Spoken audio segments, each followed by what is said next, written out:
Hello everyone. In this video we are going to talk about आपको 9th class में कैसे पढ़ना है और कैसे आप अच्छा स्कोर कर सकते हो, क्योंकि 8th क्लास तक हम लोगों का सिलेबस बहुत आसान हुआ करता था. पढ़ाई इतनी ज़्यादा डिफ़िकल्ट नहीं थी as compare to the 9th class, क्योंकि सिलेबस यहाँ थोड़ा सा ज़्यादा हो जाता है और चीज़ें बहुत अलग होती हैं. बट डरना नहीं है, सब कुछ बहुत आसान है, बस थोड़ी सी गाइडेंस की ज़रूरत होती है. अगर देखो आप 8th क्लास में इतना हम लोग कोई नोट्स मेकिंग पे ध्यान नहीं देते थे, तो की पॉइंट है कि हम जो भी पढ़ रहे हैं उसका हम एक शॉर्ट फॉर्म में उसके नोट्स बना के रखें, जिससे कि एग्ज़ाम टाइम पे हम उसको ईज़िली रिवाइज़ कर पाएँ. सो 9th और हायर क्लासेस को टैकल करने के लिए आपको कैसे प्लान करके चलना है, इसमें हम बात करेंगे. तो पहले हम समझेंगे कि व्हाट स्टेशनरी यू नीड. ये स्टेशनरी, आई डोंट थिंक ये बहुत ज़्यादा स्टेशनरीज़ यूज़ कर रहे थे, मतलब वही common stationeries like notebook, text book, pen, pencil and eraser and like normal, right. But when you move to the higher classes you need compass. Like in 8th class तक भी हम लोग कंपास तो यूज़ कर ही रहे होंगे in order. But here आपको अगर नोट्स बनाने हैं you will be needing plain papers और ruled papers. आप जिस पे भी लिखना प्रेफर करते हो आप अपने नोट्स ruled papers पे बना सकते हैं अगर आपको पॉइंट वाइज लिखना है. अगर आपको अपने नोट्स को और अट्रैक्टिव बनाना है, इजी फॉर्म में बनाना है, लाइक फ्लो चार्ट्स देने हैं, कोई फिगर्स बनानी है, कोई डायग्राम बनाना है, तो प्रेफरेबल रहता है कि आप एक प्लेन शीट यूज़ करें. जो प्रिंटर शीट्स आती हैं A4 साइज़ की, वो आप डिफरेंट कलर के पेन्स यूज़ कर सकते हैं, हाइलाइटर यूज़ कर सकते हैं, एंड सम फिगर्स और यूजिंग स्केल एंड नॉर्मल वही स्टेशनरी होती है बेसिकली. तो स्टिकी नोट्स आप ले सकते हैं, कलरफुल होते हैं. आप अपनी टेक्स्ट बुक में लगा सकते हैं स्टिकी नोट्स. अगर आपको कोई स्पेशल इन्फॉर्मेशन अलग से है जो इम्पोर्टेंट है वो लिख के रखनी है, तो that you can use that as well. The second is how to make notes. It is a very interesting thing to learn. Notes बनाना इट्स एन आर्ट. ओके, आपको किसी दूसरे के लिए नोट्स नहीं बनाना है, खुद के लिए बनाना है. तो you have to keep in mind कि आपको समझ में आना चाहिए, लॉन्ग टर्म तक आपको वह हेल्प करना चाहिए, उसके अकॉर्डिंग आपको नोट्स बनाने हैं. Okay, so you can make in like point wise या paragraph, which ever you prefer. हमारा ह्यूमन का जो ब्रेन होता है ये वो अगर पैराग्राफ देख ले लंबा सा तो थोड़ा कंफ्यूज हो जाता है, and it is not very ready to keep that information, और वो बहुत ईजी भी नहीं होता याद करना. एज़ कम्पेयर्ड अगर बुलेट पॉइंट्स लिखे हों तो वो हमें बहुत जल्दी से याद भी रह जाते हैं, है ना. So try to make it in a point wise manner, and wherever possible you can make the flow chart और like table. अगर comparison करनी है किसी दो टॉपिक पे तो आप comparison के लिए tables यूज़ कर सकते हो. Then you can make the diagrams जो कि साइंस में ऑब्वियसली है, एंड मैथ्स की अगर बात करें वहाँ पे ग्राफ चल जाते हैं, पाई चार्ट बनते हैं, ग्राफ्स बनते हैं. ओके, एंड क्या साइंस में फ्लो चार्ट्स भी होते हैं, स्कीमेटिक डायग्राम्स होते हैं, बहुत कुछ होता है, and which are very important to like keep the information in your head for a long term in a short manner, in a easy manner. So they help a lot in that.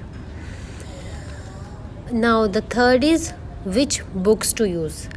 Now you know हमारे बहुत सारे friends होते हैं जो tuitions join करते हैं और उनके ट्यूशन टीचर्स अपने नोट्स देते हैं, देन गाइड्स बता देते हैं ये वाली गाइड्स ले लो, फिर वो कोई सैम्पल पेपर्स भी बता देते हैं और बहुत सारी लाइक स्टैंडर्ड बुक्स भी बता बहुत सारी, and you get puzzled in that.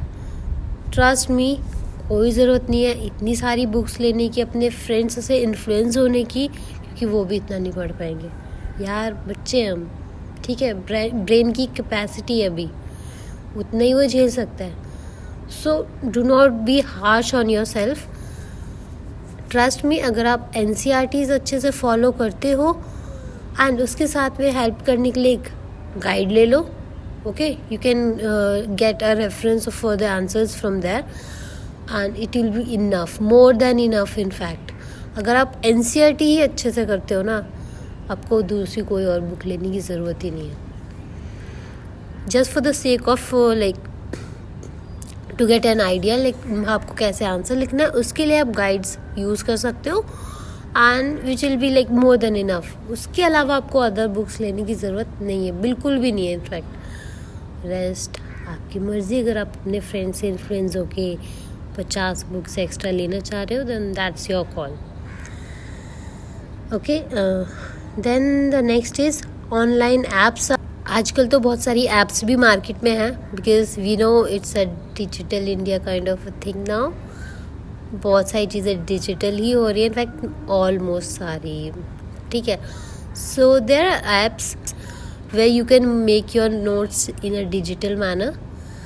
I'll share the link for the apps from where you can make the notes. It will be like more handy and easy because most of the time we are on the phone, but I will prefer you कि digital notes ना बना के आप hard copy notes ही रखो, because अगर हम phone में लगे रहेंगे तो we get distracted from our studies, right? कोई ना कोई notification आ जाएगी, pop-up आ जाएगा and we'll move to that app और टू दैट कंटेंट. सो थोड़ा सा ओल्ड स्कूल रहता है यहाँ पे, अभी पढ़ाई चल रही है ना, तो रहते हैं नोट्स हार्ड कॉपी में रखना बेटर रहेगा. बाकी मैं आपको ऐप का लिंक भेज दूँगी if you prefer the apps. हाँ, बाकी मैं आपको कुछ टिप्स देना चाहूँगी. जैसा मैंने अभी बताया, आपको NCERT पे स्टिक रहिए. उसके अलावा आपको कोई कुछ नहीं पूछने वाला एग्ज़ाम्स में.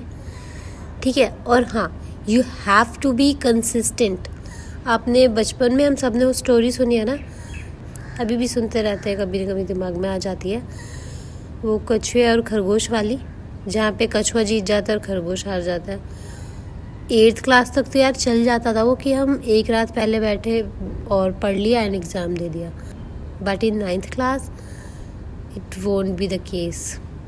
आपको डेली पढ़ना होगा. थोड़ा थोड़ा पढ़ो, डेली पढ़ो, कंसिस्टेंट रहो. ओके, यहाँ पे बोलते हैं ना, एक दोहा भी है, धीरे धीरे रे मना धीरे सब कुछ होए, माली सींचे 100 घड़ा ऋतु आवे फल होए. तो थोड़ा थोड़ा डेली पढ़िए, आपके लिए भी इजी रहेगा एंड आपका सिलेबस भी टाइम पे कंप्लीट हो जाएगा और आपको याद भी रहेगा. Then take notes in the class. जब भी आप क्लास में जा रहे हो, आपके टीचर पढ़ा रहे हैं, आई नो थोड़ी मस्ती करने का मन करता है, बट अगर टीचर पढ़ा रहे हैं उस टाइम पे थोड़ा ध्यान दो एंड साथ के साथ नोट्स बना के चलो. अपनी टेक्स्ट बुक पर हाईलाइट कर लो या अंडरलाइन कर लो इम्पॉर्टेंट पॉइंट्स या इम्पॉर्टेंट टर्मिनोलॉजीज जो भी हैं. ओके, नेक्स्ट है क्वालिटी ओवर क्वांटिटी. समझाऊँ? क्वालिटी समथिंग, आप 50 बुक्स पढ़ने से बजाय एक बुक पढ़ो, पर अच्छे से पढ़ो. आपको क्वांटिटी पे ध्यान नहीं देना कि वो तो 3 बुक्स से पढ़ रहा है, उसको ज़्यादा समझ आ रहा होगा. आप एक ही बुक पढ़ो, NCERT पढ़ो, लेकिन इतने अच्छे से पढ़ लो कि अगर कोई उसमें कुछ भी पूछे ना तो आपको टिप्स पे याद हो. Then next is self study and research. Some people prefer tuitions, जिनको नई कॉन्सेप्ट इतनी इजीली समझ आते, या घर में जिनके कोई हेल्प करने के लिए नहीं होता, या कई बार स्कूल में टीचर्स उतने अच्छे से कई बार नहीं एक्सप्लेन कर पाते कुछ चीज़ें, या हमें ही नहीं समझ में आती है एक बार में कोई चीज़. So in that case you can take the tuitions, but after taking tuitions as well you have to do your self study and research. आपको क्वेश्चन पेपर्स प्रीवियस ईयर के सर्च करने हैं कि किस तरह से क्वेश्चंस पूछे जाते हैं, पैटर्न क्या है, शॉर्ट क्वेश्चंस कितने आते हैं, 2 वर्ड्स के कितने आते हैं, 1 सेंटेंस के कितने आते हैं, लॉन्ग क्वेश्चंस कितने आते हैं, ग्राफ्स किस तरह के पूछते हैं. तो इस तरह से ना आपको थोड़ी रिसर्च करनी पड़ेगी एंड सेल्फ स्टडी करो. Trust me, you will enjoy it a lot and have faith in yourself.